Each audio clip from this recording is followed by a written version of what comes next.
अस्सलाम वालेकुम फ्रेंड्स, आप देख रहे हैं टैक्स दोस्ती वीडियोस। और आज हम आपके पास लाए हैं एक सवाल जो पूछा जाता है जी कि मैं अपने प्रीवियस ईयर का टैक्स रिफंड जो है वो इस साल की जो मेरी टैक्स लाइबिलिटी आ रही है अपनी इनकम टैक्स रिटर्न में एडजस्ट कर सकता हूं। तो उसका जवाब है जी बिल्कुल, आप एडजस्ट कर सकते हैं।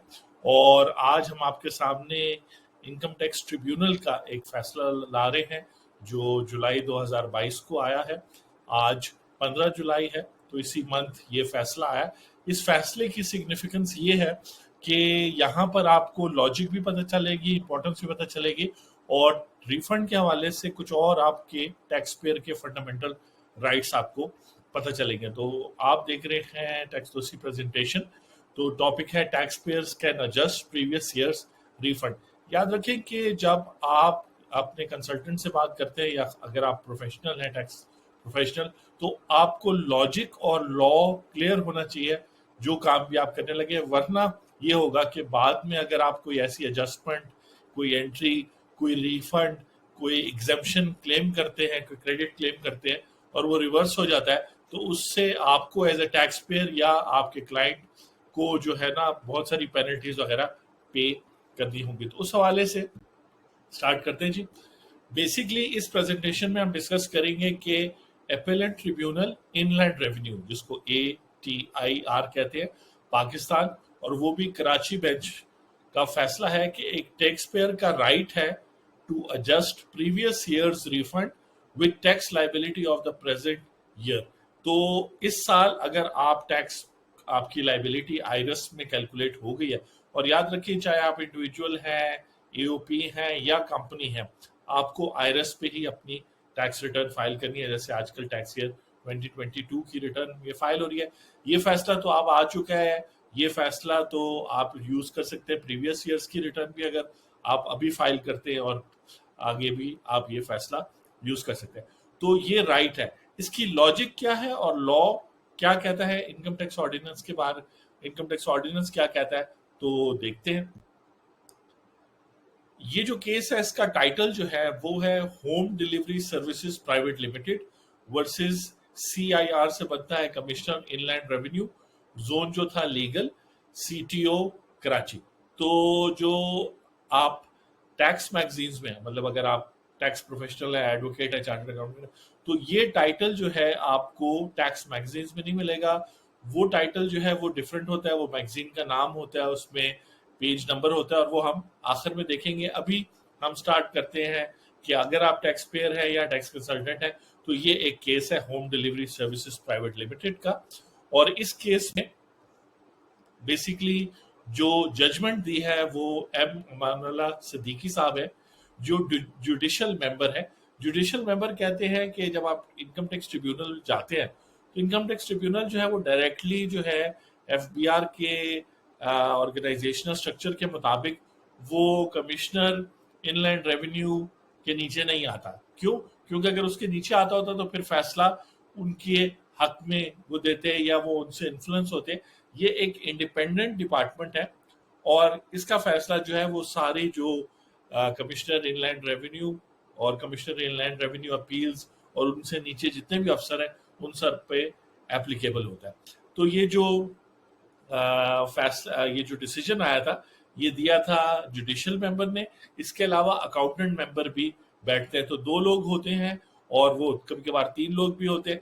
तो वो फैसला देते हैं, और इसका जो नंबर है, जो ओरिजिनल नंबर है, वो है ITA income tax appeal number 415/KB Karachi bench /2022।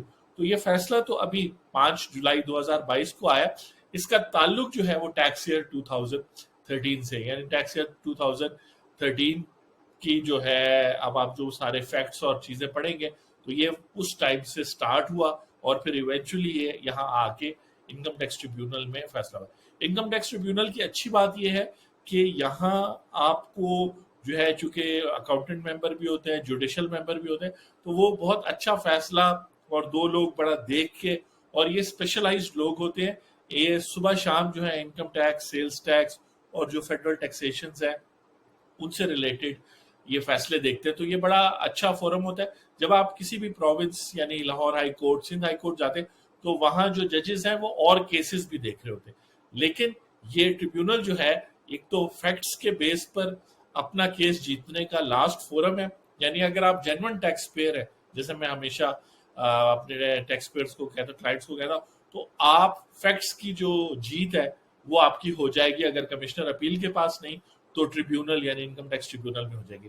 तो ये नंबर है टैक्स ईयर 2013, और सेक्शन जो है वो है जिस पे सबसे ज्यादा नोटिस आपको आते हैं, यानी 122(5)(a, और इसको भी थोड़ा एक्सप्लेन करेंगे।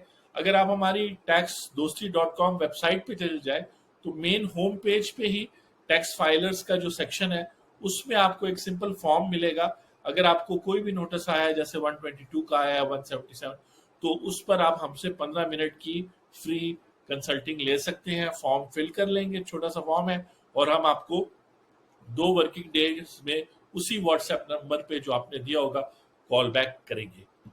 अच्छा जी, अब basically facts of the case क्या है। तो पहली बात तो यह कि ये टैक्स ईयर 2013 का केस था। जो पर्सन था वो कंपनी प्राइवेट लिमिटेड थी। ठीक है, कंपनी की स्पेलिंग थोड़ी सी गलत होगी लेकिन चले, कंपनी प्राइवेट लिमिटेड कंपनी थी, और उनका मेन काम था न्यूज़पेपर, पीरियोडिकल्स वगैरह सेल करना, इसीलिए होम सर्विस के नाम से। और सेक्शन 114 के तहत उन्होंने अपनी इनकम टैक्स रिटर्न फाइल की थी। वो चूंकि कंपनी थी तो उनको वेल्थ स्टेटमेंट फाइल नहीं करनी होती, सिर्फ इंडिविजुअल्स को, और इंडिविजुअल्स में भी सिर्फ रेजिडेंट इंडिविजुअल्स को अपनी इनकम टैक्स रिटर्न फाइल करनी होती है। आगे चलते हैं।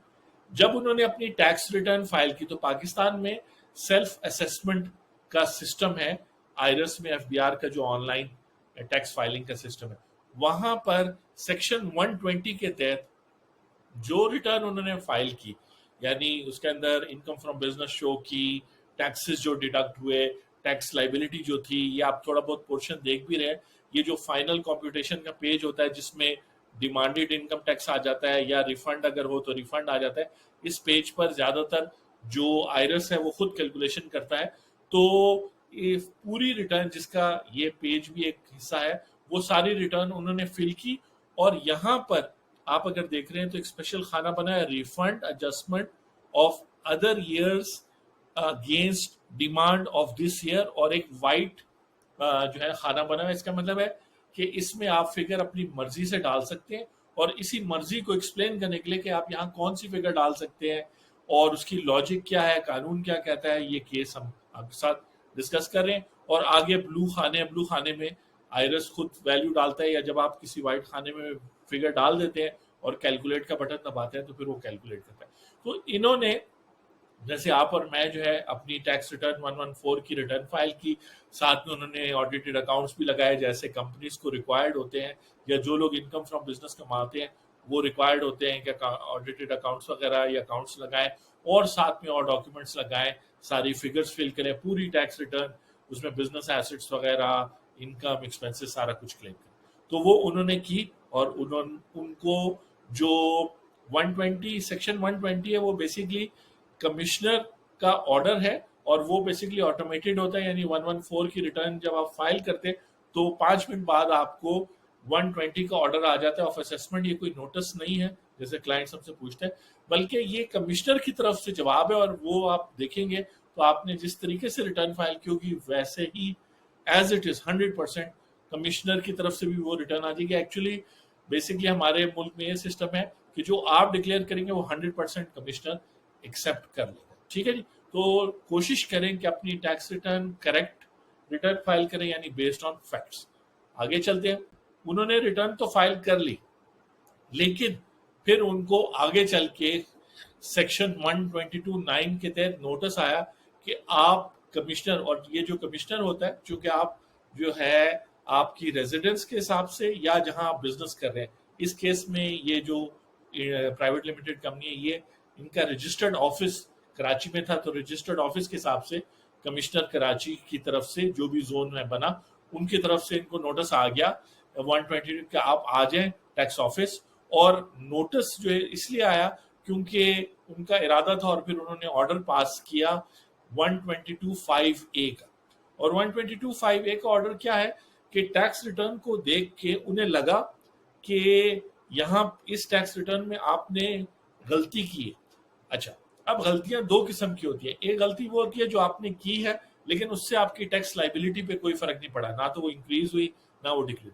दूसरी जो गलती जो 122(5)(a) में, जिस वजह से 122(5)(a) का ऑर्डर इशू किया जाता है और उससे पहले 122(9) का नोटिस आपको भेजा जाता है, वो ये है कि ऐसी गलती जिससे आपने अपनी टैक्स लाइबिलिटी कम शो की हो, और उसको कहते हैं इरोनियस इन सो फार एज, ये अगर आप देखें तो यहाँ लिखा भी हुआ है, erroneous as in so far as prejudicial to the interest of revenue. Prejudicial का मतलब है कि एफबीआर का जो मेन काम है वो टैक्स रेवेन्यू कलेक्ट करना है, तो आपने उसके खिलाफ कोई काम किया और खिलाफ जो काम किया वो गलती की वजह से किया। और गलती क्या की है, रीजन फॉर ऑर्डर वो ये था कि जो कमिश्नर इनलैंड रेवेन्यू थे उन्होंने कहा कि ये जो आपने प्रीवियस ईयर यानी 2004, 5, 6, 7 और 8 में आपको जो रिफंड्स हुए थे आपकी टैक्स रिटर्न्स में, उसको आपने टैक्स ईयर 2013 की रिटर्न में जो है वहां पे जो खाना मैंने आपको पहले दिखाया था वहां पर क्लेम कर लिया। तो ये जो सालों की रिफंड है ये आप क्लेम नहीं कर सकते अपनी एग्जिस्टिंग टैक्स ईयर 2013 की जो है लाइबिलिटी के अगेंस्ट। और अगर आप नोट करें तो वो बहुत सारी चीजें गलत फहमी टैक्स पेयर्स भी और टैक्स कंसल्टेंट की भी कि जी अब 2004, 5, 6, 7, 8 के पैसे जाया हो गए, वो जो रिफंड था सिर्फ रिफंड जो है वो पिछले 3 सालों का क्लेम हो सकता है। वो 3 सालों का जो है जब आप गवर्नमेंट से कैश लेते हैं, और उस पर भी किसी दिन हम और केस लॉ डिस्कस करेंगे कि उसमें भी उससे पीछे भी जा सकते हैं, लेकिन अगर 2013 की रिटर्न है और उसमें टैक्स लाइबिलिटी क्रिएट हुई है तो उसमें प्रीवियस ईयर्स के रिफंड आप क्लेम कर सकते हैं। ठीक है जी। और फिर जो ये रिजेक्शन हुई तो ये लोग चले गए, यानी ये कंपनी चली गई कमिश्नर इनलैंड रेवेन्यू अपील्स के पास। उन्होंने डिसीजन दिया कि ये जो कमिश्नर इनलैंड रेवेन्यू ने डिसीजन दिया था वो बिल्कुल ठीक है और आप इतने सालों को एडजस्ट नहीं कर सकते। तो फिर ये जो डिसीजन आप देख रहे हैं जो मैं आपके साथ डिस्कस कर रहा हूँ, अपीलेंट ट्रिब्यूनल इनलैंड रेवेन्यू का डिसीजन ये था। और ये बड़ी फंडामेंटल बातें हैं जो आपको पता होनी चाहिए एज ए टैक्स पेयर। ये आपका टैक्स राइट है और टैक्स प्रोफेशनल के तौर पे आपको पता होनी चाहिए और आगे आपको अपने क्लाइंट्स को बताना चाहिए कि इस फैसले में जुडिशियल मेंबर ने लिखा कि टैक्स रिफंड जो है, जो एक टैक्स पेयर की टैक्स रिटर्न में शो हो रही होती है, आपने प्रीवियस तस्वीर में भी देखी होगी, वो एक लोन होता है टैक्स पेयर की तरफ से फेडरल गवर्नमेंट को लोन होता है। और एक बहुत मजे की बात जो लिखी गई, क्योंकि अगर यहाँ ना लिखी जाती तो इस पे अलग से शायद कोई केस होता, कि टैक्स रिफंड जो है वो एक कैपिटल रिसीट है। ऐसा ना हो कि जब कैश में सेक्शन 170 के तहत, जिसमें हमने अलग से भी वीडियोस आपको हमारी टैक्स दोस्ती यूट्यूब चैनल पे भी मिल जाएंगी और बहुत जल्द हम taxdosti.com पे भी रिफंड के हवाले से एक डिटेल ब्लॉग बनाएंगे। तो उसमें यह है कि ये ना हो कि जब आपको कैश में रिफंड मिले, यहाँ तो प्रीवियस ईयर की टैक्स लाइबिलिटी के साथ एडजस्ट हो रहे हैं, तो टैक्स वाले उसको टैक्स कर दे। तो उन्होंने एक बड़ी अच्छी बात की कि एक तो लोन होता है जो टैक्स पेयर ने फेडरल गवर्नमेंट को दिया होता है, फेडरल गवर्नमेंट ने वापस करना होता है, 5-10 साल 20 साल पुराना भी हो तो वापस करना होता है। दूसरी बात है कि एक कैपिटल रसीद है, ये ना हो कि आपको कैश में जिस साल रिसीव हो तो गवर्नमेंट कहे कि ये तो आपकी इनकम थी और इसको टैक्स कर दे, तो ये टैक्सेबल भी नहीं है, नॉन टैक्सेबल है। तीसरी और इम्पोर्टेंट बात है कि सिर्फ और ये नहीं कि इनकम टैक्स रिफंड था आपका, जैसे इन लोगों का 2004, 5, 6, 7 और 8 का जो है टैक्स ईयर्स का रिफंड था, वो इस केस में तो टैक्स ईयर 2013 की इनकम टैक्स लाइबिलिटी के अगेंस्ट एडजस्ट कर रहे थे। लेकिन कानून यानी सेक्शन 170 कहता है कि अगर आपकी सेल्स टैक्स लाइबिलिटी हो, अगर आपकी फेडरल एक्साइज ड्यूटी की लाइबिलिटी हो, जो एक और फेडरल कानून है, तब भी जो है टैक्स, इनकम टैक्स को या सेल्स टैक्स रिफंड को इन बाकी कवानीन के अगेंस्ट भी एडजस्ट किया जा सकता है। यानी कि अगर रिफंड इनकम टैक्स का हो तो सेल्स टैक्स की लाइबिलिटी के अगेंस्ट भी एडजस्ट किया जाता है। ये 3 बहुत इंपॉर्टेंट बातें हैं जो अगर आप समझ गए, क्योंकि बिल्कुल सिंपल है, अगर आप लॉजिकली देखें तो ये इनका फैसला था। और इसके अंदर ऑब्वियसली फैसले के अंदर और बहुत सारी अच्छी बातें थी। एक सिंध हाई कोर्ट का फैसला कोट किया गया था 2013 PTD 368। तो अगर आप टैक्स कंसल्टेंट हैं तो मैं आपको बता दूं कि ये बेसिकली टैक्सेशन की जो मैगजीन्स हैं, जिसमें पाकिस्तान टैक्स डिसीजन की जो मैगजीन है सबसे नंबर 1 पे वो है। तो ये मैगजीन में आप 2013 की मैगजीन ढूंढेंगे पाकिस्तान टैक्स डिसीजन की, और उसमें पेज नंबर 368 पे जाएंगे तो सिंध हाई कोर्ट का ये फैसला होगा रिफंड के हवाले से। उसके अलावा इस केस में मुख्तलिफ पॉइंट्स को, क्योंकि 10 पेजेस का केस था, मुख्तलिफ पॉइंट्स को जो कंपनी के एडवोकेट थे उन्होंने प्रूफ करने के लिए एक दो और भी बड़े इंपॉर्टेंट केसेस कोर्ट किए। सुप्रीम कोर्ट ऑफ पाकिस्तान का 2021 का, यानी 2021 की जो उनकी मैगजीन है पाकिस्तान टैक्स डिसीजन की, उसके पेज नंबर 1582 पे आप जाएंगे तो आपको वो मतलब एक और केस लॉ मिल जाएगा। अब इस जजमेंट के अंदर जो जज हैं या जुडिशियल मेंबर है, उन्होंने भी एक केस लॉ कोर्ट किया जो अपीलेट ट्रिब्यूनल का था, और वो था 2016 का PTD 722, जो वो समझते हैं कि बहुत इंपॉर्टेंट है ओवरऑल, क्योंकि इसमें इस फैसले में उन्होंने ये किया कि कानून जो है सेक्शन 170 171, ये दो सेक्शंस हैं जिन पे हमने वीडियोस भी बनाई हैं, ये रिफंड के बारे में डील करती हैं कि रिफंड कैसे अप्लाई होगा, कैसे मिलेगा, नहीं मिलता तो क्या होगा, और किस तरह उसको एडजस्ट करना है। तो उन्होंने इसको ब्रॉडली इंटरप्रेट किया, इसीलिए उन्होंने इस तरह के फैसला जो 2016 वाला है उसका मेंशन किया, जहां पे बेसिक कवानीन लिखे कि जस्टिस मकसद जजमेंट करने का ट्रिब्यूनल के लेवल पे या हाई कोर्ट या सुप्रीम कोर्ट इंसाफ देना है। ये नहीं कहना कि जी ये गलत है वो सही है, नहीं, जिस शख्स को रिफंड चाहिए उसको रिफंड मिले, जिसने टैक्स लाइबिलिटी पे करनी है वो टैक्स लाइबिलिटी पे करे। तो ये केसेस वहां पे कोर्ट हुए, और आप भी जब कमिश्नर अपील के पास, इनकम टैक्स ट्रिब्यूनल के पास जाएं और हाई कोर्ट, सुप्रीम कोर्ट, तो बहुत सारे केस लॉज आपके पास होने चाहिए। हम जब अपने क्लाइंट्स के लिए तैयारी करते हैं तो बहुत सारे केस लॉज यूज करते हैं। पहले कानून को पढ़ते हैं, पहले फैक्ट्स ऑफ द केस पढ़ते हैं जैसे भी आपने देखा था, फिर कानून को पढ़ते हैं, और फिर केस लॉ में देखते हैं कि इसके बारे में पहले क्या बात हो चुकी है। तो इस हवाले से आई होप कि आपने इंपॉर्टेंट पॉइंट्स यहाँ से उठाए होंगे। लास्ट में कहूँगा कि taxdosti.com पर जो है, आप अगर फ्री कोर्सेज करना चाह रहे हैं, सैलरीड पर्सन की रिटर्न कैसे फाइल करते हैं, विद होल्डिंग कैसे होती है, रिफंड के लिए कैसे अप्लाई, तो ये कोर्सेज आहिस्ता आहिस्ता वहाँ पे आ रहे हैं। उसके अलावा ये जो वीडियो आप देख रहे हैं ये भी टैक्स दोस्ती न्यूज़ के पेज के ऊपर taxdosti.com पे होगी, और इसके अलावा यूट्यूब चैनल टैक्स दोस्ती का उस पर भी होगी। जो रिसर्च हम कर रहे हैं क्लाइंट्स के लिए और आप लोगों के सवालों के अगेंस्ट, उसके भी जो है ये टैक्स दोस्ती ब्लॉग वगैरह पर आपको मिल जाएगा, जो रिसेंट अभी वेल्थ स्टेटमेंट में एसेट्स पे टैक्स वगैरह लगा है। तो इस तरीके से, तो यहाँ पर वीडियो में के नीचे कमेंट सेक्शन में आप ज़रूर बताएं कि आपको प्रेजेंटेशन कैसी लगी, ज़रूर बताएं कि आपको क्या समझ आई, क्या समझ नहीं आई, और कोई क्वेश्चंस रिफंड या वैसे हो। उसके अलावा अगर आपने स्पेसिफिक नॉन रेजिडेंट, आप नॉन रेजिडेंट हैं, IT फ्रीलांसर है, रियल एस्टेट एजेंट है, विद होल्डिंग एजेंट है, तो टैक्स दोस्ती पे, taxdosti.com पे टैक्स दोस्ती ग्रुप्स बने हुए हैं, वहां पे स्पेसिफिक डिस्कशन होती है टैक्स पेयर की प्रोफाइल के मुताबिक, यानी resident person, non resident person के हिसाब से सवाल जवाब होते हैं। तो वो आप वहाँ ज्वाइन कर सकते हैं। और थैंक यू वेरी मच। ये ईमेल और व्हाट्सएप नंबर वगैरह है। आपसे मुलाकात होती है टैक्स दोस्ती न्यूज़ एनालिसिस के साथ भी और केसेस के साथ भी। आई होप कि आपने इस केस से ये सीख लिया कि टैक्स लॉ को भी अगर आप प्रॉपरली, पहले तो एज ए टैक्स फाइलर अपनी रिटर्न 114, 116 की, या जो भी रेलेवेंट डॉक्यूमेंट है, विद होल्डिंग है, क्वार्टरली स्टेटमेंट्स हैं, वो टाइम पर आप फाइल करें प्रॉपरली बेस्ड ऑन फैक्ट्स और कानून के मुताबिक।